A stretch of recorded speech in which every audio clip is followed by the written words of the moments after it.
नमस्कार, मी प्राजक्ता तांडेल. बुलेटिनमध्ये आपलं सगळ्यांचं स्वागत. आणि बुलेटिनच्या सुरुवातीलाच रशिया युक्रेन युद्धाच्या पार्श्वभूमीवर काही महत्त्वाच्या बातम्या. युक्रेनच्या सुमी शहरात गेल्या 10 दिवसांपासून भारतीय विद्यार्थी अडकून पडलेत. सुमीमध्ये प्रत्येक तासाला रशियाकडून हल्ले होत आहेत. मुरबाडचा शुभम म्हाडसे हा देखील सुमीमध्ये अडकलाय. सुमीमध्ये अडकलेल्या विद्यार्थ्यांचे खाण्यापिण्याचे मोठे हाल होत आहेत. पाणी नसल्यानं बर्फ वितळून त्यांचं पाणी पिण्याची त्यांच्यावर खरं तर या विद्यार्थ्यांवर वेळ आलेली आहे. शुभमसह अनेक विद्यार्थ्यांना केंद्र सरकारनं मायदेशात लवकर परत आणावं अशी मागणी आता त्याच्या पालकांनी केली आहे. मी Shubham Mhadse, Sumy state university Sumy Ukraine इथे शिकणारा विद्यार्थी. मी आपल्याला सांगू इच्छितो, इथे परवा रात्री म्हणजे शुक्रवारी रात्री संध्याकाळी 7च्या दरम्यान एक मोठी एअर स्ट्राईक झाली आणि त्यामुळे आमच्या इथे नाही आम्हाला इलेक्ट्रिसिटी आहे, नाही पाणी मिळत आहे आणि आमच्याकडे खाण्याचं सामानही खूप कमी उरलेलं आहे.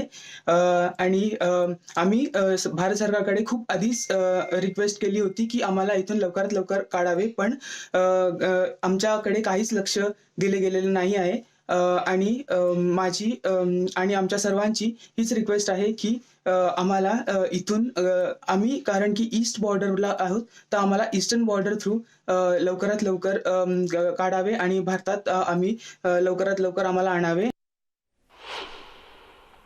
शुभम म्हाडसे म्हणून विद्यार्थी आहे. गेल्या काही दिवसांपासून तो युक्रेन शहरामध्ये अडकलेला आहे. तो घरी यावा म्हणून त्याचे आईवडील प्रयत्न करत आहेत. त्याचे आईवडील आपल्यासोबत आहेत, आपण त्यांच्याशी बोलूयात. मॅडम, काय सांगाल, शुभम कोणत्या परिस्थितीत दिवस काढतोय सध्या? नमस्कार, मी शुभमची मम्मी बोलते. शुभम सध्या खूप बिकट परिस्थितीमध्ये आहे. आजचा हा 10वा दिवस आहे आणि 10 दिवसामध्ये मुलांचे खूपच हाल झालेले आहेत.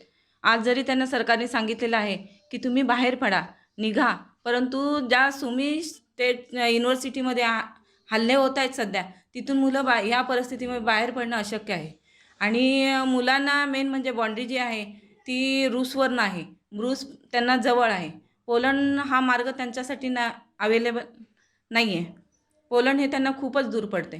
परंतु सध्या घरातनं जर बाहेर पडायचं म्हटलं तर त्यांना ते शक्य नाही, कारण तिथे सतत हल्ले होत आहेत आणि सरकार मदत करते, परंतु त्या मुलांना तिथनं बाहेर काढणं हे फार महत्त्वाचं आहे. जशी त्याचा जेव्हा कॉन्टॅक्ट झाला त्यावेळेस सांगितलं की मम्मी आता लाईट गेलेली आहे, पाणी नाही आहे.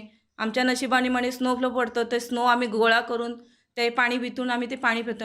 अतिशय बिकट परिस्थिती आहे आणि तिथे कनेक्टिव्हिटी पण प्रॉब्लेम येतोय सर. परिस्थिती असं आहे, त्यांच्याकडं लाईट नसते, पाणी नसतं, मोबाईलला हे नसतं, रेंज नसते आणि नेट नसतो.